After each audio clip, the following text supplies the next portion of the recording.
Sarah Chun, a 58-year-old retired hydrologist, begins her morning routine in her charming cottage at 42 Maple Lane in Willow Creek subdivision. She moved here 6 months ago after her husband passed away, seeking peace in what the real estate agent called a perfectly maintained community. As she tends to her garden, she notices the natural spring in her backyard, a feature that initially drew her to the property. Bubbling with unusual vigor after last night's rain, the tranquility is shattered when construction crews arrive unannounced at 7 a.m.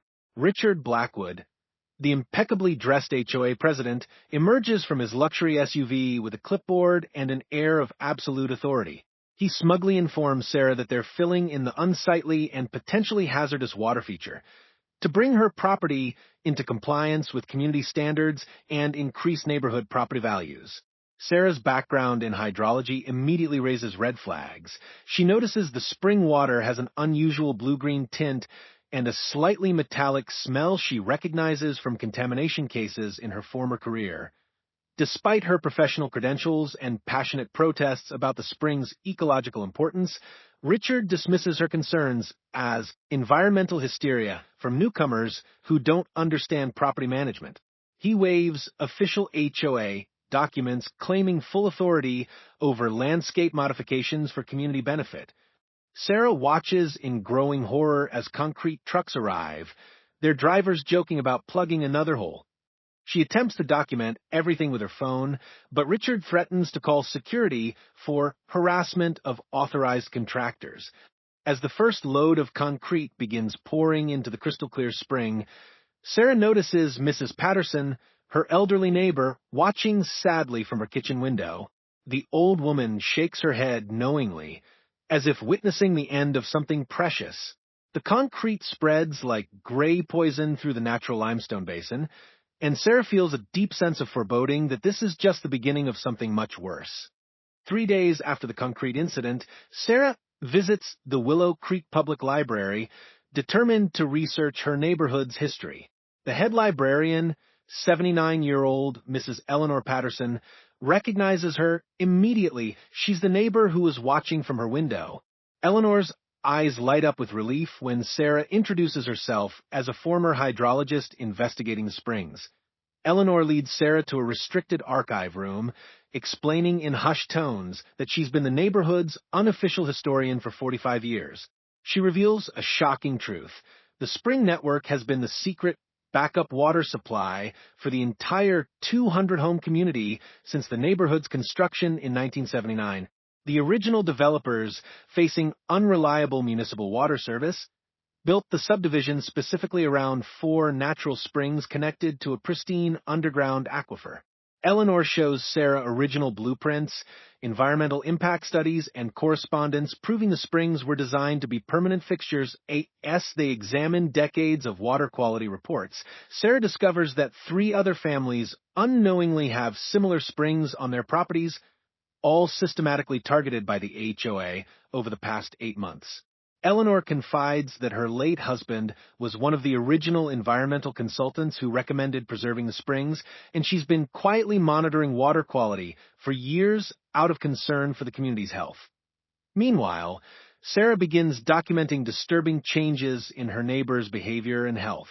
Tom Rodriguez, at 38, Maple Lane, mentions persistent headaches that started 2 weeks ago. Jennifer Walsh from Oak Street complains about her children's unusual fatigue and the strange metallic taste in their tap water. Dr. Elizabeth Harper, who lives 3 blocks away, has noticed an uptick in residents visiting her practice with similar, vague symptoms: digestive issues, skin irritation, and chronic tiredness.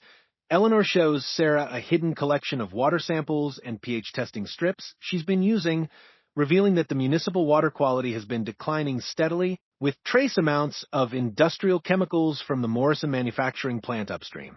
The springs had been naturally filtering and supplementing the community's water supply without anyone realizing it.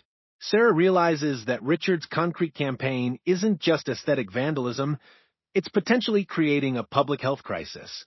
Sarah spends a week preparing a comprehensive presentation for the monthly HOA board meeting, complete with historical documents, water quality data, and professional analysis of the ecological disaster in progress.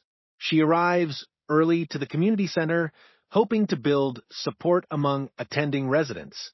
However, she quickly discovers that Richard has been busy spreading a carefully crafted narrative about her.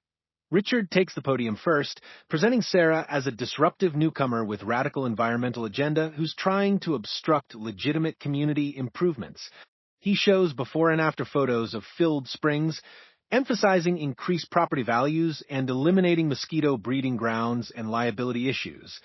Several longtime residents nod in agreement, having been convinced that Sarah is selfishly trying to impose her California environmental extremism on their traditional community values.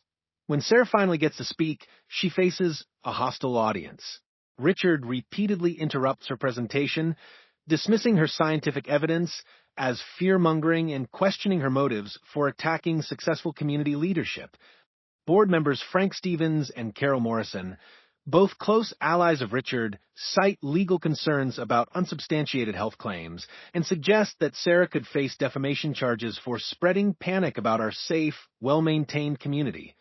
After the meeting, Sarah overhears Richard speaking privately with Carol Morrison about timeline pressures from the development partners. She learns that Richard has been secretly negotiating with Pinnacle Properties to build luxury condominiums where the community center currently stands, a deal worth millions that requires guaranteed water supply consistency. Sarah realizes that Richard has been systematically targeting and destroying the neighborhood's natural springs to eliminate variables that might complicate the development deal, forcing residents to rely solely on increasingly problematic municipal water. The revelation hit Sarah like a physical blow. Richard isn't just power-hungry, he's deliberately endangering his neighbors' health for personal financial gain. As residents file out, avoiding eye contact with Sarah, she feels utterly isolated. Even her next-door neighbor, whom she'd been friendly with, gives her a cold shoulder. Richard approaches her with a smug smile, suggesting that difficult residents who can't adapt to community standards might be happier living elsewhere.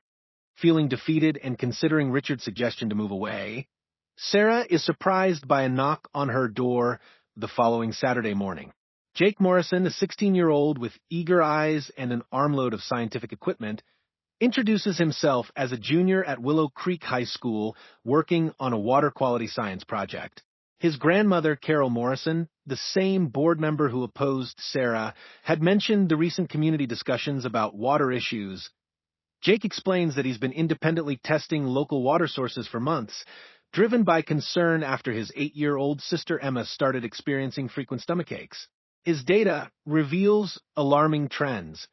Municipal water contains legal but concerning levels of industrial chemicals from the upstream Morrison manufacturing plant, ironically owned by distant relatives, while his tests of natural spring areas showed significantly better quality readings.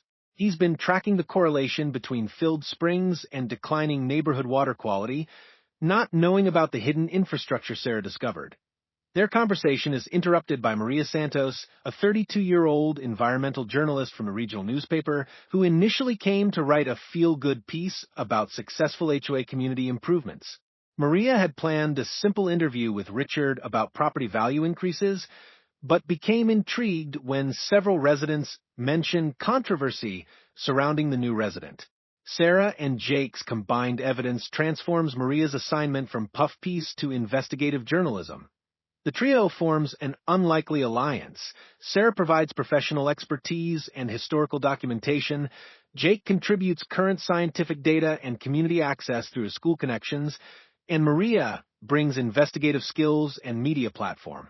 Together, they discover that the concrete used to fill Sarah's spring contains industrial-grade accelerants and stabilizers that could leach harmful chemicals into groundwater, a detail Richard never mentioned in his environmental improvement presentations. Jake reveals another crucial piece of information. His chemistry teacher, Mr. David Chun, no relation to Sarah, has been documenting unusual patterns in the school's water fountain quality tests. Students in certain areas of the district, all fed by the same municipal lines that serve Willow Creek, have been reporting similar symptoms to what Jake's sister and other neighborhood children are experiencing. The evidence suggests that Richard's actions aren't just affecting Willow Creek. They're part of a larger water quality crisis that's being systematically covered up.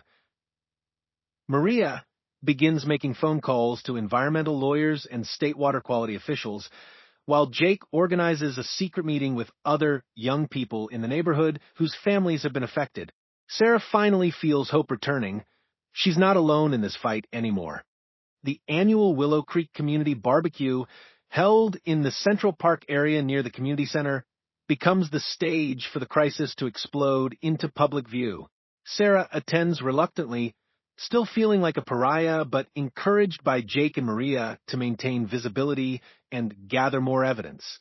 The event starts normally, with Richard playing the role of gracious host, highlighting recent improvements and announcing preliminary discussions about exciting future development opportunities. During the peak of the celebration, disaster strikes. Mrs. Henderson from Pine Street suddenly becomes violently ill, experiencing severe nausea and dizziness. Within minutes, her symptoms are echoed by Tom Rodriguez, the Walsh children, and several other residents, all showing signs of acute water-related illness. The common factor becomes clear when Dr. Elizabeth Harper, who's been quietly monitoring the situation since Eleanor Patterson approached her with concerns, realizes that all affected individuals consumed large quantities of the municipal water used for cooking and drinking at the event. The Dr.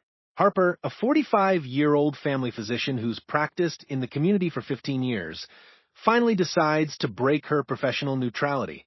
She announces to the gathered crowd that she's been tracking an unusual pattern of symptoms among Willow Creek residents for the past 2 months, symptoms consistent with chronic low-level chemical exposure through contaminated water supply. Her medical authority carries weight that Sarah's environmental expertise couldn't achieve with the skeptical community.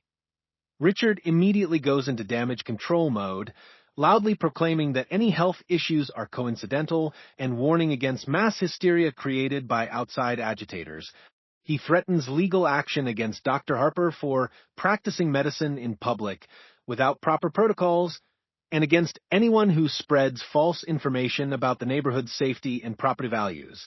His aggressive response, however, backfires spectacularly when little Emma Morrison, board member Carol's granddaughter, collapses with severe stomach cramps. The community fractures in real time. Long-time residents who've supported Richard begin questioning whether their loyalty has been misplaced, while others double down on defending him, worried that admitting problems will devastate their property investments. Parents gather their children and leave early, whispering about getting independent water testing. Carol Morrison, faced with her own granddaughter's illness, quietly approaches Sarah for the first time, asking for copies of her research. As the barbecue dissolves into chaos, Richard corners Sarah near the parking area, his polished facade finally cracking. He hisses that she's destroyed everything and warns that she'll face serious consequences for damaging the community and people's financial security. Sarah realizes that Richard is more desperate than dangerous, his development deal is falling apart, and he's losing control of the narrative he's worked so hard to construct. A severe thunderstorm hits Willow Creek 3 days after the barbecue incident, bringing 2 inches of rain in 4 hours and triggering a neighborhood-wide crisis that makes the water contamination undeniable. The areas where springs were filled with concrete suffer catastrophic flooding, as the natural drainage patterns that had protected the community for over 40 years have been completely disrupted. Sarah's backyard, where the largest spring was located, becomes a toxic swamp as contaminated runoff from the concrete foundation mixes with overwhelmed storm drains. The chemical-laden water flows directly into the remaining natural water sources, creating a visible pollution plume that even Richard can't dismiss as environmental extremism. Basements flood throughout Oak Street and Pine Street, and residents are shocked to discover that their sump pumps are circulating water that smells strongly of industrial chemicals and concrete additives. The crisis reaches its peak when Jake's 8-year-old sister Emma is rushed to the hospital with severe dehydration and chemical poisoning symptoms. Dr. Harper's emergency room colleagues confirm that Emma's condition is consistent with acute exposure to industrial contaminants, likely through contaminated drinking water. Jake, devastated and furious, provides Maria with dramatic footage of the flooding and pollution, while Carol Morrison finally breaks ranks with Richard, Demanding immediate answers about what her fellow board members knew about the water quality issues, Sarah and Maria work through the night to compile comprehensive evidence for an emergency city council session. They present water quality test results, medical documentation from Dr. Harper, historical records from Eleanor Patterson, photographic evidence of the environmental disaster, and testimony from affected residents. The documentation reveals that Richard not only ignored obvious environmental warnings, but actively suppressed information about declining water quality to protect his development deal with Pinnacle Properties. The city council meeting becomes standing room only as worried residents demand accountability. Richard makes one final attempt to control the narrative, claiming that the flooding and contamination are unprecedented weather events, unrelated to his spring management decisions. However, his credibility completely collapses when Maria presents recordings of his private conversations with Pinnacle Properties representatives, discussing timeline acceleration to complete the spring elimination before environmental concerns could complicate the development process. Faced with potential criminal liability for endangering public health, Richard desperately attempts to shift blame to the municipal water department, Pinnacle Properties, and even Sarah herself for creating panic instead of working within proper channels. However, the evidence is overwhelming, and city council members announce immediate emergency measures. Independent water quality testing, suspension of all HOA landscape modification permits, and a formal investigation into Richard's actions. The community watches as their longtime leader is finally held accountable. 6 months after the crisis, Willow Creek has transformed from a rigidly controlled subdivision into a model community of environmental stewardship and genuine cooperation. The city investigation resulted in Richard's removal from the HOA board and criminal charges for reckless endangerment and environmental crimes. Pinnacle Properties withdrew from the development deal, citing unforeseen environmental liabilities and community opposition. Sarah has found her true calling as the community's volunteer environmental coordinator, overseeing the complex process of concrete removal and spring restoration. The project has become a neighborhood-wide effort, with residents volunteering for everything from heavy labor to fundraising for specialized environmental remediation equipment. What began as an ecological disaster has evolved into the most unifying experience in the community's history. Jake Morrison's science project has grown into the Willow Creek Community Water Monitoring Program, with high school students from throughout the district collecting regular data on water quality and teaching younger children about environmental stewardship. Emma has fully recovered and now leads a junior environmental club that maintains the restored community garden Sarah suggested. The springs flow crystal clear again, supporting both the neighborhood's water supply and a thriving ecosystem of native plants and wildlife. Maria Santos's investigative series on the Willow Creek water crisis won a regional journalism award and led to new state regulations requiring environmental impact assessments for all HOA landscape modifications. Her reporting has become a case study in environmental journalism schools, and she continues covering the community's recovery as an example of grassroots environmental activism. A doctor. Elizabeth Harper established a community health clinic focused on environmental wellness, offering free water quality testing and health screenings for residents concerned about long-term effects of contamination exposure. The clinic has become a model for other communities dealing with similar environmental health issues. Eleanor Patterson, now 80, serves as the official community historian and environmental education coordinator, sharing the story of Willow Creek's transformation with visiting students and environmental groups. She often tells visitors that watching Sarah fight for the springs reminded her that one person's courage can awaken an entire community's conscience.